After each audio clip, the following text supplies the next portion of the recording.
Hello and welcome to Ditch Witch Diaries. We are nearing the end of our series on getting the ick out, and we are talking about bringing in good energy. So let's get going.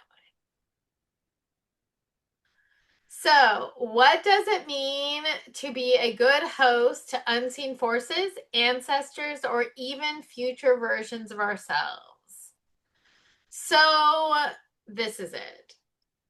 There are things that are about bringing in good, being a good host. Okay. Mm. So it's like relational. Being a good host, first of all, is a relational process. Uh-oh, you went away, Whitney. Oh no. Hold on. You've gone away. There Okay. you are, you're back. Okay. Okay.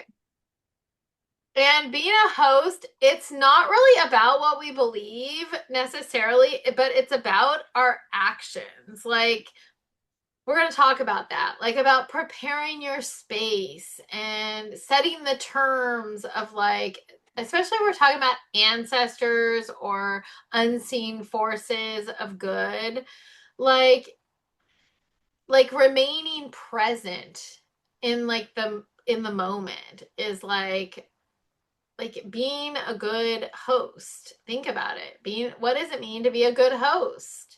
Okay?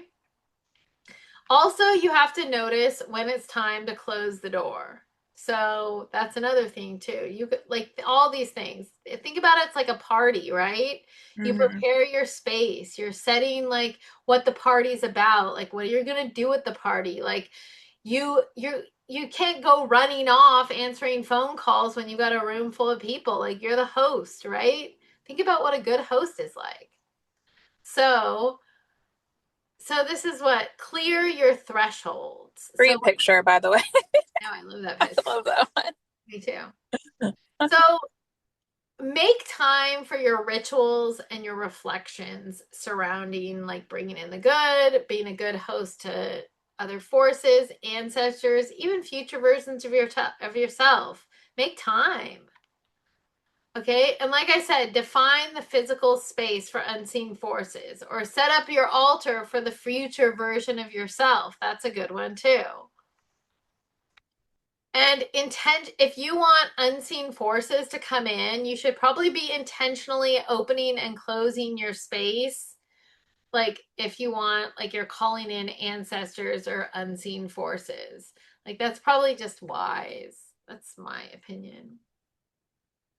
Okay, offerings. That's another thing. It's like a goodie bag, right? You're like having a party. You're inviting people in.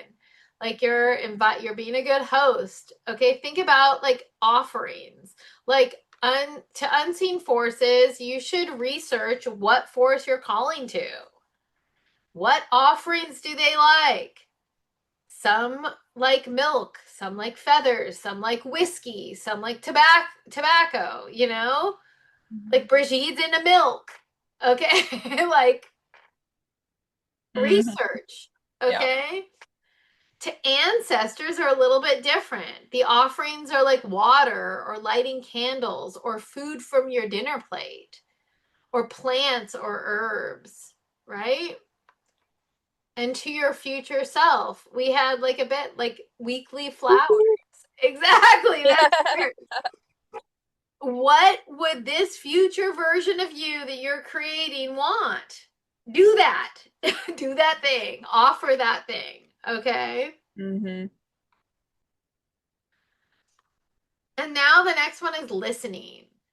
So when you're inviting in an unseen force or an ancestor or the future version of yourself, you got to listen. It means you have to invest time. Listening just doesn't happen. It requires time. It requires, like we've been talking about it, quiet time of listening. There can't be any, you're not going to hear anything if there's clanging bells. Hmm. So Yeah. okay, so there's also this thing about when you're listening that you have to also use your discernment, okay? Especially with ancestors, because you're talking about generational patterns, and even after death, like, those generational patterns may still be at play.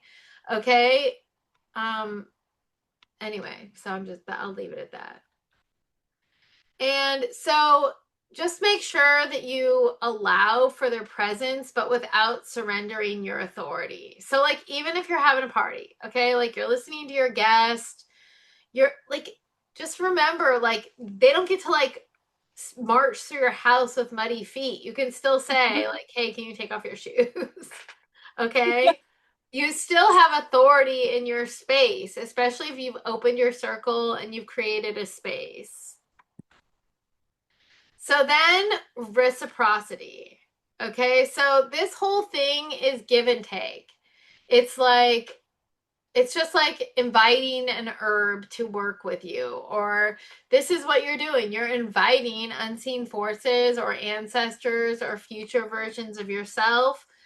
Like being a good host is relational. It's about give and take, okay?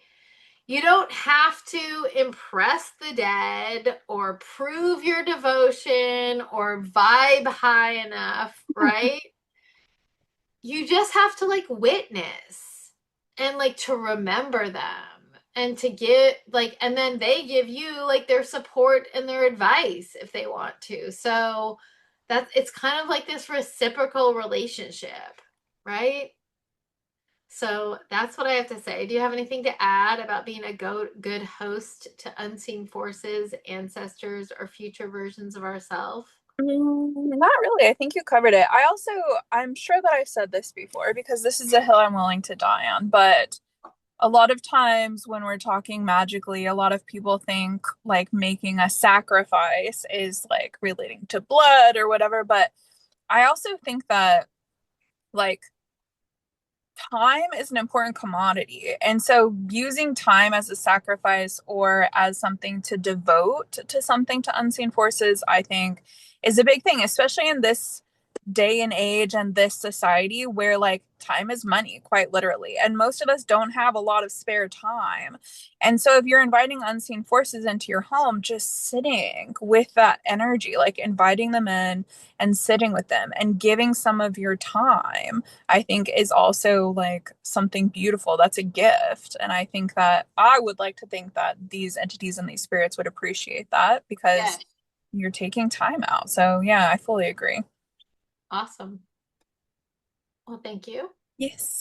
And thank you for joining us at Ditch Witch Diaries. And we'll like and share, and we'll see you at the next Ditch Witch Diaries.